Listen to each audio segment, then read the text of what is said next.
Steve, it is great to see you. I'll tell you what, when I see how Governor Newsom responded to Nick Shirley's video, what it tells me is that Shirley might have Newsom on the run. What do you think? Exactly. And I'm going to be the exact opposite. We already are.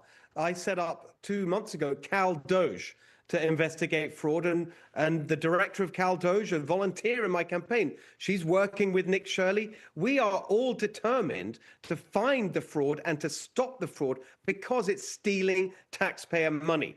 And you've now got Nick Shirley doing it. We're doing it. You've got J.D. Vance and the feds doing it. The Manhattan Institute is coming to California to do it because we know that California is the capital of fraud in America. There's more fraud in California than the rest of the country put together. Our estimate in our campaign is that in the last 5 years, it's over $430 billion total in California. And it starts to explain what's going on here because people are asking the question, how is it that we have the highest taxes in the country and the worst results? They have doubled the budget nearly in the last 5 years, and yet everything is worse. It is a total disaster, and the fraud and corruption is at the heart of it, and they don't want to get to the bottom of it because a huge part of the fraud is corruption.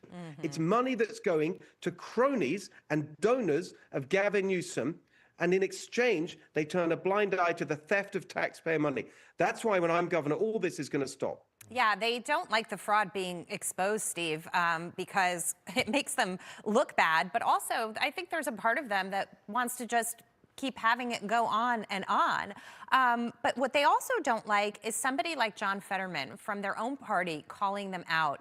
And he's been making a lot of bold statements. He is speaking his truth, what he believes. And frankly, I have to tell you, the John Fetterman I see now from the candidate when he was running for Senate is night and day for me. And he's really stepped up to the plate. But he is literally the only one in the party who can sometimes step away and look at things clearly.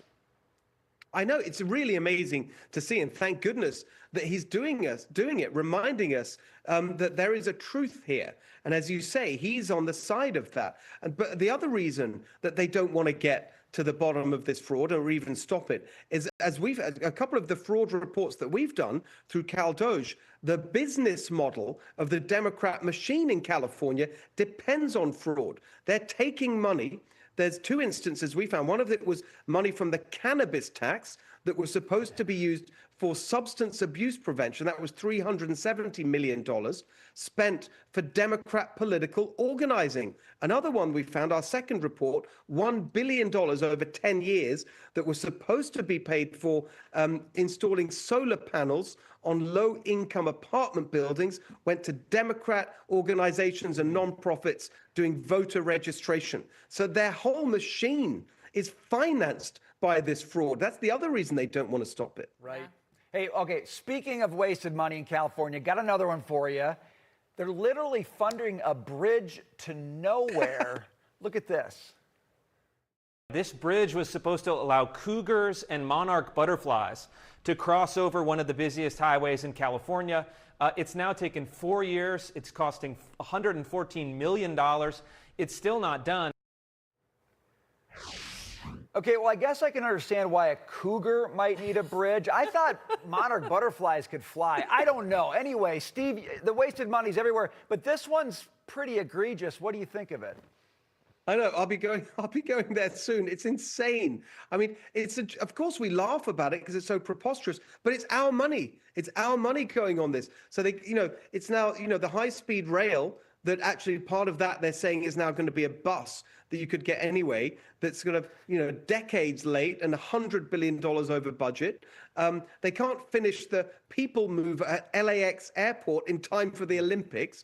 I mean, this state is easily, unquestionably the worst run state in America. And the governor that presides over it all now wants to be president. Yeah. What a joke. The more that we get this information out there, the more important it is, because the whole country will see that you cannot have this guy anywhere near the Oval Office. And the good news is that when I'm elected this year and take office next year, while I'm cleaning up the mess that he's made, I'll be showing the whole country why you cannot have Gavin Newsom as your president. Yeah, and it's a very, very blue state. It tends to want to go blue, but you know what you're describing, how bad things have gotten, is really setting up an opportunity for you to be able to win. That you've got a good shot at winning this governor's race, and that they had to kind of push themselves in the hole so bad to be able to have a turn of events like this. I mean, we think you'll do a great job, Steve. How do you feel like it's all going?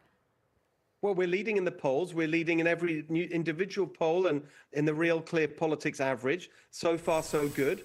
We're doing town halls up and down the state, hundreds of people coming each time. I really feel a sense of momentum building. It's not going to be easy. They've got a very powerful machine. They've got the government unions. They're not going to let go of power easily because so much of their corruption finances it, and so many interests depend on it. But people are sick of it. It's 16 years of one-party rule. Yeah. They've got no one else to blame for the disaster in California, and there's a majority now who want change, and I think we're going to get it this year.